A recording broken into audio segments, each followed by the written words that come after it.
I am excited today to come on live for another round of our yoga philosophy talks. This is the fifth one that I've done. This is on Facebook and on YouTube. And so if you want to check out the ones that I've previously done, there's all of the four first yamas. And this one will be about the fifth yama, which is Aparigraha, or non-hoarding. So as we get into it, just invite you to get comfortable, take a few deep breaths wherever you are. And what's so powerful about Aparigraha is it really is a directive to self-love. It's a directive to center your awareness on yourself and to realize that the whole world, that your world is coming from you. And so you to really deeply love yourself is part of the calling here. So if you can, give yourself a hug or tell yourself that you're doing a great job. Just take a moment to practice some self-appreciation. I just want to make sure that this quality is okay coming through. Yeah, it looks okay. It's not the best quality, but it is what it is. All right. So, okay. So Aparigraha is non-greed or non-hoarding. And so this can be really related to asteya or non-stealing, like we discussed a couple weeks ago. But asteya is more on the grounds of really receiving everything you get with reverence, not taking things that aren't ours. We all need things. We all need to take things from the world, right? But it's about a matter of reverence and knowing that it's in a cycle. So yes, thank you, I accept, I receive, and I will share this gift with the world again. Like it moves through me and moves onward, right? So that's asteya, non-stealing, gratitude and appreciation and reverence for what we receive. Non-hoarding is more of like an identifying with yourself and not identifying with other things, not identifying with other people, not identifying with things outside of us. Okay, so what I mean is that we don't think that we're going to be better once we have a certain thing, right? And this is where the hoarding comes into place, the greed comes into place, right? We have this deep notion that we're not good enough however we are right now. And so if we have that thing out there, or if we be like that other person, then we will be good enough. Okay, so this is the core belief that Aparigraha stems from. And the idea that we want to really deeply love ourselves, really appreciate ourselves, and center ourselves within our own awareness, within our own consciousness, and realize that we are good enough as we are. Okay, so this is the basis for non-hoarding, non-greed. And I'd love to hear, what does non-hoarding, non-greed mean to you? I'd love to hear you in the comments. How do you catch yourself hoarding or thinking that if you have a certain amount of things, then you'll be better? Or if you think that you'll be like that person, then you'll be better. And I'm guilty of this as well, right? We all are. And this is part of our journey of cleaning out our systems, cleaning out our psyche, cleaning out the way we talk, think, and behave so that we can actually sit with ourselves in peace. This is all in the name of being able to sit with yourself with your heart wide open, with all the things you do, have ever done, and plan on doing right there on the table, and be peaceful about it. How many of us can honestly say that if everything we've ever done was written on a board right here, that we would be 100% okay with it? Okay, this is the idea. This is the task. This is the cleaning out of the mind. It doesn't mean that everything we've ever done or everything that we will ever do is perfect. It means that we are sitting with it and we're okay with it. We are sitting at peace with it. And that simple act of sitting at peace with all that you are, all that you've done, and all that you ever will be, and all that you ever want to be, sitting at peace with that, it means that we stop looking out there for things to make us feel better. It means We stop acquiring layers of things to cover up a discomfort, right? So this is where greed stems from. It stems from a discomfort of who we are, a discomfort of the choices we've made, a discomfort in the moment. And the invitation of Aparigraha is to sink deeper into every moment and realize that you're okay. Even in those moments of panic or fear or of the parasympathetic or the sympathetic nervous system getting activated, in those moments when your nervous system is activated, you're anxious, you're afraid, you're worried, you're depressed. In those moments, can you sit with yourself and be at peace with it? And this is a really big ask, and many of us go through years and years of therapy in order to be able to do that, right? Because this is a big feat, and our culture that we live in, the momentum, the influence that we're all subjected to in the world around us is feeding us subconsciously or consciously that message of you're not good enough. You need things, you need to buy this service, this product, you need to get something outside of you in order to feel better. And this is so that companies can get paid. And unfortunately, our culture runs on companies. It's less of a government for the people, by the people, and governments that are for businesses and by businesses, for big business, big tech, big pharma, these kind of things. So the message that we're receiving is that we don't have enough power within to be comfortable with what is. We don't have enough power, personal power, to have control over our own health. We don't have enough personal power to really find peace with what we are. And it's just not true. And the yogic path guides us to find that power and that sovereignty, that freedom within. All of the Yoga Sutras, all of the yogic teachings are guiding us towards sovereignty. Sovereignty means that we are self-governing, that we get to decide what's good for us, that we know what's right, that we have the sense of being grounded in a certain center that feels good and feels right. And so we don't need anything outside of us in order to feel good and to feel right. And if you let that sink in, it's a really big deal.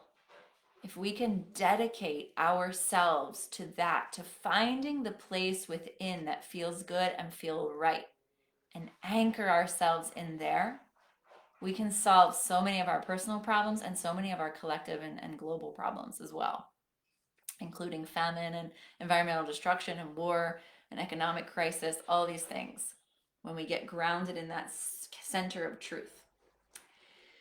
So every Yoga Sutra, every yama and niyama comes with a superpower. Okay, so if you commit your life, if you commit yourself to these virtues, then you receive a superpower. Okay, so the superpower that we receive, and this is called a siddhi in yoga. When we really commit fully to something, we receive superpowers, which is not receiving, actually, we're uncovering it because it's already innate within us. The superpower that we uncover through dedicating ourselves to non-hoarding, to non-greed, to the deep knowing that we're okay as we are, to the constant turning of the lens inward of who am I? What do I want? As opposed to, oh, what's that? I want that. I want that. But turning the lens in, who am I? So the power that we receive is knowing the how and why of one's birth. Okay, that is your dharma. That is your purpose. The why you were born. The why did you choose to come here on this planet at this time? So one of my deepest passions in life is dharma, is purpose. And the dharma means cosmic order. It means everything's in its right place in the whole cosmos. If you zoom out and see the way that the stars are aligned and the earth and all the gravitational, pulls and circles and cycles, you'll see like everything is in this beautiful synchrony and this beautiful harmony. And this is the nature of the universe, is to be in harmony. And since we are not separate from the universe, we also have a place within that harmony, within that cosmic order. And since we are not separate from the universe, we ourselves have a place in this world. We ourselves have a dharma, or a unique cosmic order of our own self, or a purpose. Okay, so on every scale, there's cosmic order. On the big scale of the cosmos, on like the scale of humanity and the earth, like the earth has a purpose and a place in the cosmos. The humanity has a purpose, and the dharma of humanity is to be of service. And each individual will have a purpose.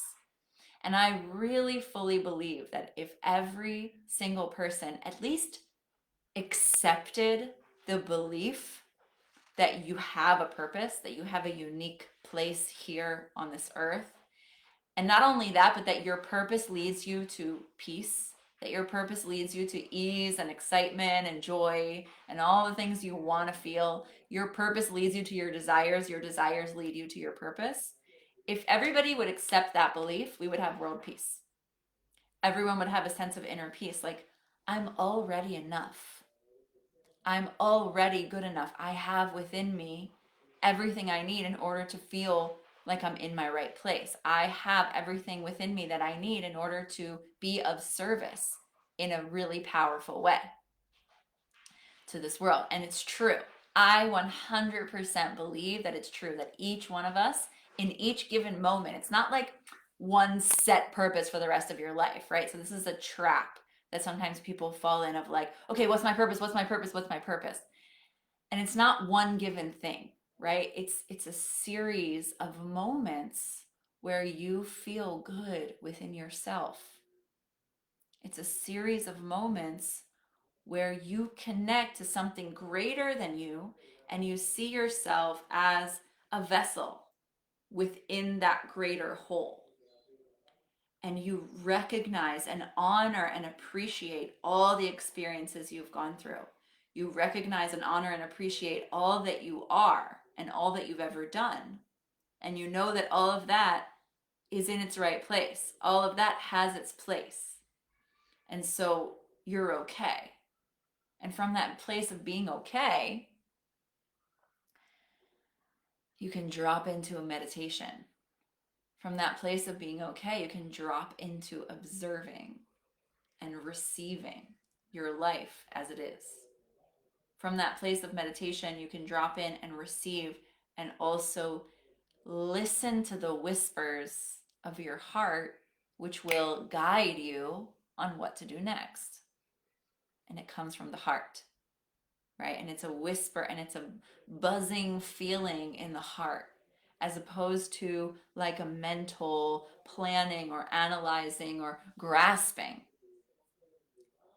And this is another layer of non-grasping, is getting out of the mind and dropping into the heart, right? Getting out of the mind's like thinking and planning and analyzing, because the mind is operating from a place of the ego. The mind should be our tool. It shouldn't be our guide and our leader. The mind is our tool. But most of us in our collective culture are operating from a place of the mental, the ego, the I need to prove my worth. I need to survive. I need to get, get praise and admiration from others. I need to get to the top. These are the kind of mental needs that drive us when we're unconscious or subconscious, when we're operating from the subconscious. But the invitation here is to drop the mental chatter and to go down into the heart and be present and receive what is, receive yourself, receive the world. Know that everything's okay and give the heart a space to speak. And I promise you, when you do that, and you probably know this from experience as well for some of you, that when you do find that quietness of the mind, when the mind finally has a chance to just be still like a calm lake, the heart will begin to speak and to bring excitement, bring joy, bring desires, but like heart expanding desires. And there's a difference. There's a difference between the mental desires that are focused on like survival and heart desires that are focused on dharma or purpose. Okay? All right. So one of the beautiful Burning Man agreements, there's 10 Burning Man agreements, if you know about that, and they're amazing. There's some great videos on YouTube outlining those amazing agreements of the Burning Man principles. One of them is radical self-reliance. And this one really reminds me of the Aparigraha, the non-hoarding, the non-greed, is it's this radical self-reliance, right? We are tribal creatures. We need community. We need connection and support. But when we rely on that for our own sense of self-worth and for our own validation, then we're in a hoarding place. We're in a greedy place because we need other people to approve of us or to validate us in order to feel good with ourselves. And the idea is like, no, we don't need that. It's a bonus if we get it. It supports us if we get it.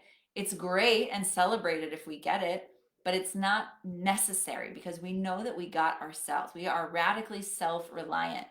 We know that if everyone around us would fall into, hating, like everybody around us fall into hate, will you fall into hate too? If everyone around you fall, my mom said, like, if everybody jumped off the bridge, would you jump too? And this is where the radical self-reliance comes into place because yes, we're tribal and yes, we need other people, but we cannot rely on other people to bring out our true values.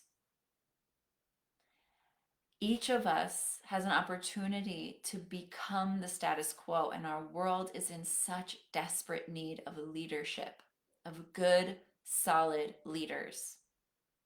Not so that we can control or dominate or take over, but so that we can raise the status quo, so that we can embody the values that truly make us happy, that we can embody the values that bring unity and joy.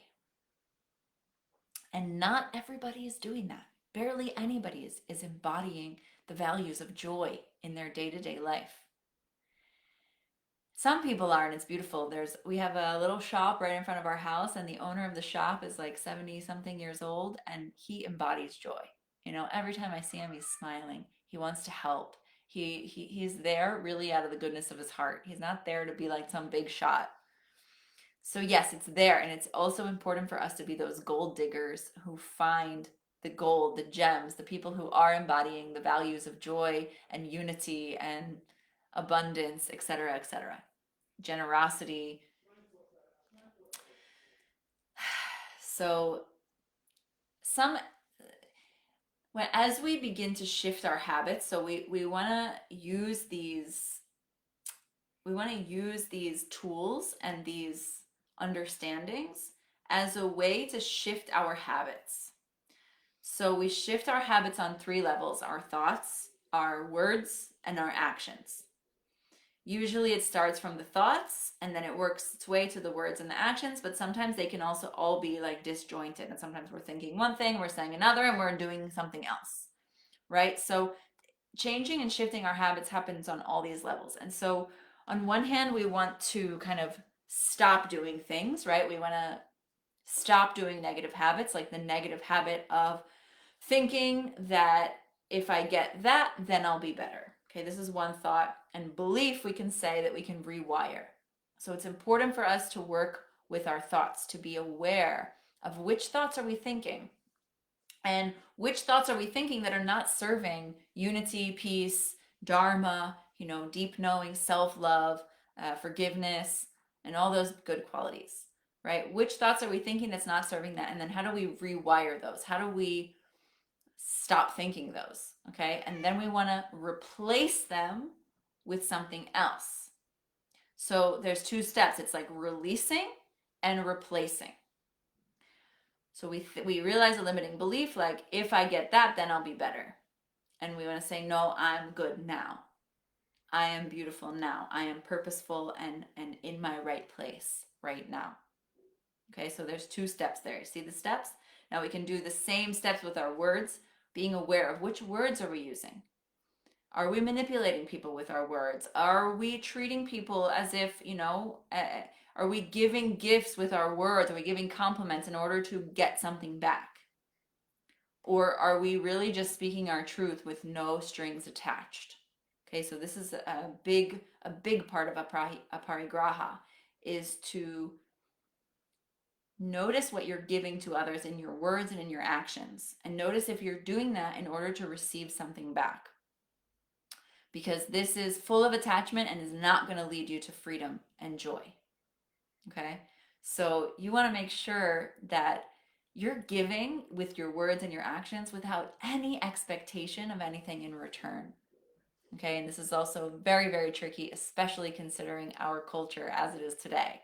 It seems like everybody is doing sorts of combinos, for people in Israel, or like, I'll give you this, you give me that. And this is a big problem in the like higher up culture of the billionaires and the 1%. This is what they're all doing together. And so there's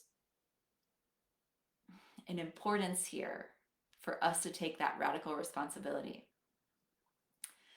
So we want to release the old patterns and then bringing in something new to replace it. Like, I'm going to practice giving without caring what will come back to me. I'm going to practice doing random acts of kindness, like secretly. That's a good way to like break the cycle. Doing something and then like being a secret about it so that they don't even know, and they can't even tell you thank you, right? How many times we do something for people and like we're waiting for them to say thank you, we're waiting for some kind of acknowledgement response, and how freeing is it? It's hard in the beginning, it's tricky, but it's really freeing once you get used to those acts of kindness. And Amelie is a really good movie for this, to watch. It's a French movie, Amelie. All right. So yeah, we want to rewire on the thought first, and the words and the actions, releasing what no longer serves us, releasing what is in that lower vibration, and adding in whatever's new. So as we do this, as we change and shift our mental, verbal, and emotional and action physical habits, we are then embodying. What happens is that we embody a sense of unity and joy, and then the cosmic energy flows through us more easily. The cosmic energy flows through us, the abundance flows through us. We'll find that we not only understand our purpose here on the planet, we not only understand what are we doing here and why and how did we get here, but we also feel this deep sense of desire to be of service, this deep desire to give. And that kind of person, it seems like they have an endless well of what to give from. It's like we tap into the cosmic tap. We just open the cosmic tap, and then all of the stuff just pours out, and then we can give it and share it with others, right? When the mind becomes calm and clear by being free of desires and obligations, we gain the capacity to see how our desires caused our present birth. We came here full of desires. We directly see the cause and effect relationship because we're detached from it and we're no longer bound up in it. So we can then have fun and play with our desires, but realize that we're okay as we are. We're good as we are right now. So we can play in the world. We're free all of a sudden. There's like no more strings attached. There's no more grasping onto, if I do this, then I'll be okay. If I become, rich and famous and reach all these people, and it's like, all that will happen. It's the paradox. All that will happen once you let it go. Truly, though, honestly, not letting it go so that it will happen, right? This is what so many yogis get stuck into, this pattern of, okay, I'm going to meditate to reach enlightenment. But it's like, you can't. You cannot. You cannot meditate to reach enlightenment. Enlightenment comes to you when you're ready. And when you're only ready if you've truly, honestly, completely let it go. So, let's all just let it go, my loves. I hope you enjoyed this talk today. I love you so much. I'm here for any questions. I have a yoga teacher training program coming up in the end of February.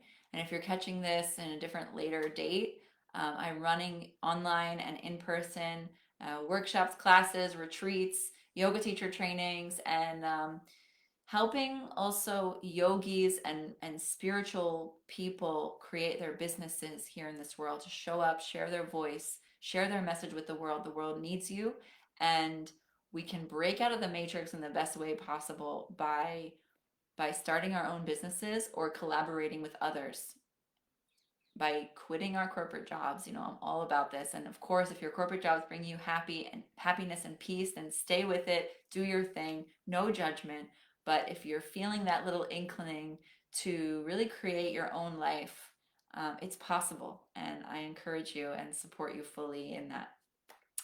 So much love, many blessings, and see you soon.